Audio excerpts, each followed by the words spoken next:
Qu'est-ce que j'ai reçu aujourd'hui? Qu'est-ce que c'est que ça? Oh, je me demande ce que c'est. Déjà, on peut voir qu'il y a une garantie bonus là. On passe de 3 ans à 5 ans, parce qu'il y a 2 ans gratuits. C'est intéressant déjà. Hop, hop, hop. Vous savez pas ce que c'est encore?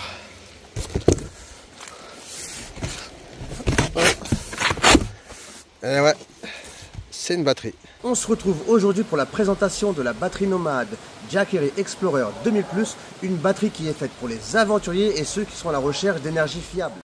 On passe maintenant à la présentation de la batterie. Alors là, on peut voir qu'on a le bouton power. On va voir combien notre batterie, on n'a que 4%. Donc il va falloir recharger la batterie pour mes tests.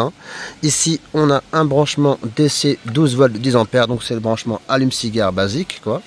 Ensuite, ici, on a 2 branchements USB-A de 18 watts max. Ici, 2 branchements type C de 100 watts max. Le bouton pour enclencher en fait le démarrage de la puissance pour pouvoir utiliser ces branchements-là. Ici, on a 3 branchements en 230 volts avec 3000 watts maximum. Donc, c'est très très puissant. Donc là, sur les autres batteries habituelles que je présente, on a à peine 2200 watts pour certains branchements et un seul qui va au-delà de 3000 watts. Là, c'est les 3 carrément qui ont une puissance max de 3000 watts. Et là, bien sûr, le bouton pour enclencher tous ces branchements. Ici, on a l'écran principal que je ne vais pas détacher pour l'instant. Là, c'est l'énergie qui est accumulée dans la batterie et ça, c'est l'énergie qui va sortir de la batterie. Je vous montrerai un peu plus ça avec le gros test tout à l'heure. On passe maintenant à l'arrière de la batterie. Donc on va ouvrir ce compartiment là. Qu'est-ce qu'on va y trouver? Donc là, on a le bouton recette AC. Ensuite, on a le branchement ici qui permet de charger à la maison à une prise de courant de 230 volts tout simplement. Ici, je pense que c'est les DC input qu'on va mettre dans un raccord pour le brancher à l'allume-cigare de votre véhicule. Je vous montrerai après. D'accord? Là, on a la carte de la batterie, c'est-à-dire le numéro de série et tout ce qui va avec. Donc, c'est bien sûr la batterie Jackery Explorer 2000+. Voilà, lithium, 45,6 ampères-heure. Voilà, elle a un BMS très intéressant. Ici, on a le branchement. Ici, c'est pour ajouter une autre batterie. Donc, vous avez la possibilité de rajouter une batterie, je crois, de 2000 watts qui va se poser au-dessus, là, avec la petite forme moulée ici. Alors, vous avez la possibilité de charger cette batterie de 3 façons. Avec le branchement à la maison, donc branchement secteur de 230 volts. Ensuite, vous avez la possibilité de charger cette batterie avec un système solaire, c'est-à-dire avec des panneaux solaires. Et une troisième façon avec le branchement allume-cigare qu'on verra plus tard. Cette batterie peut devenir totalement indépendante grâce au chargement via panneau solaire. En 2 heures, vous pouvez charger totalement cette batterie. De plus, vous avez la possibilité d'ajouter des batteries supplémentaires jusqu'à 12 kWh. Donc, vous pouvez rendre un site, une maison totalement autonome. Donc, cette batterie nomade a une capacité de charge de 2040 watts, une capacité de décharge de 3000 watts et un pic de surcharge jusqu'à 6000 watts. Ah, c'est très intéressant. Cette batterie a une durée de vie de 10 ans, elle peut aller jusqu'à 4000 cycles, mais après ces 4000 cycles, elle aura la possibilité de se recharger quand même à 70% de ses capacités. Alors la batterie est livrée avec ces petits livrets manuels pour comprendre enfin toutes les différentes possibilités qu'on a avec la batterie. C'est écrit en français aussi, on peut voir. Là on a les panneaux solaires ici, le nombre de panneaux solaires max, comme je vous l'ai expliqué il y a 2 secondes là. La puissance, les capacités, le réglage du BMS, tout ce que fait cette batterie en fait, franchement, c'est du lourd, c'est vraiment du lourd.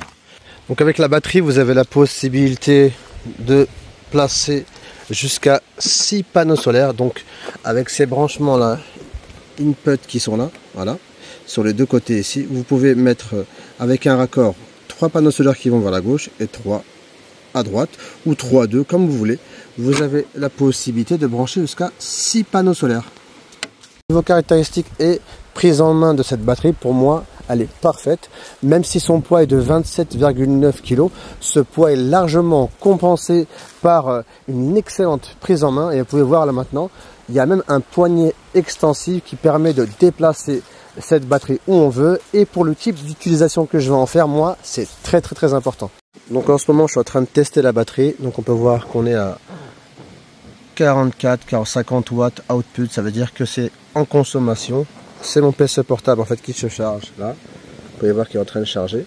Et il charge grâce à la batterie Jackery. Donc le premier test avec le PC portable, c'est tranquille. Regardez, un petit coin tranquille comme ça. On est en train de faire le montage en même temps que le tournage vidéo grâce à Filmora. On est bien, on est tranquille. Maintenant, je branche le câble allume-cigare de la batterie Jackery et je le rapproche vers le branchement qui est là. Hop, on va reculer ça déjà un petit peu. Hop, on recule et on enlève ça, tac, et on n'a plus qu'à brancher. Et normalement, dès que je vais démarrer le véhicule, ça va charger. Le moteur est allumé. On va voir si ça va charger la batterie qui est là. Et ouais, ça marche. Ça charge à hauteur de 95 watts pour l'instant. On va voir si ça va monter encore un peu plus. 93 watts. Je pense qu'en accélérant, ça va augmenter encore. Je vais essayer d'accélérer. En cas de panne ou si votre batterie est à plat de votre caravane ou de votre camping-car, vous pouvez même charger votre batterie auxiliaire de votre caravane avec cette batterie. Regardez, je vais appuyer sur l'alimentation pour démarrer. Hop, maintenant, on va voir à combien de puissance elle va décharger pour envoyer un peu d'énergie à la batterie. Voilà, 450 watts heure. Vous voyez? Donc moi, l'utilité principale de cette batterie, ça va être aussi, en cas de panne, de pouvoir recharger ma batterie auxiliaire de ma caravane. On se retrouve maintenant devant l'application Jackery. Alors, on se connecte maintenant, hop. Donc on peut voir qu'on a une puissance pour l'instant de 7%. Ici, on a une entrée de 0 watts et une sortie de 0 watts. C'est normal, il n'y a rien qui est branché et ça ne se recharge pas maintenant. On va aller dans les paramètres. Alors là, vous avez la possibilité de scanner pour partager les appareils. Ensuite, vous pouvez aussi là, modifier le nom de l'appareil. On va le laisser comme ça pour nous. Ici, on a le réglage de la recharge. Voilà, mode recharge rapide et mode recharge silencieuse. Donc logiquement, ça va aller un peu moins vite. Et là, on revient en arrière. On a le réglage de la batterie. Hop, le mode économie de batterie ou l'utilisation complète. Là, on a quoi encore? Donc, le temps d'arrêt automatique, c'est-à-dire que vous pouvez programmer l'arrêt de la batterie. Donc, on a 2 heures, 8 heures, 12 heures, 24 heures, ou même jamais. Hein. Donc, on va la laisser à 2 heures. Voilà, OK. Ensuite, là, vous avez la référence de l'appareil. Là où vous allez faire la mise à jour du logiciel, du micro-logiciel de l'application Jackery. Ici, les caractéristiques de l'appareil. Donc, c'est bien une batterie de 2042 watts. Ici, type d'accumulateur lithium fer phosphate. Les spécifications qu'on a, donc les sorties max, hein, les sorties c'est du 3000 watts, donc très puissant. Les sorties USB-A 18 watts. Ici, USB-C 100 watts. Prise allume-cigare de 12 volts en 10 ampères. On continue là avec les entrées 230. Hein, vous avez exactement toutes les caractéristiques de l'appareil, le poids, les dimensions et les températures de charge et de décharge. Voilà. Et là, on peut voir aussi qu'on a bien la garantie 3+2, ça veut dire exceptionnellement la garantie passe de 3 ans à 5 ans. On va faire maintenant un petit test pour voir si les informations qui sont sur l'écran de la batterie correspondent à ceux de l'application. Hop, je branche le chargeur de mon téléphone en mode USB-A. Voilà. Je déclenche bien sûr la puissance ici. Voilà. Normalement, ça va démarrer la charge. Là, on peut voir que ça a augmenté. 11 watts. 15 watts, 15 watts, c'est parfait. Donc on peut voir donc que les informations sur l'écran de la batterie correspondent à ceux de l'application.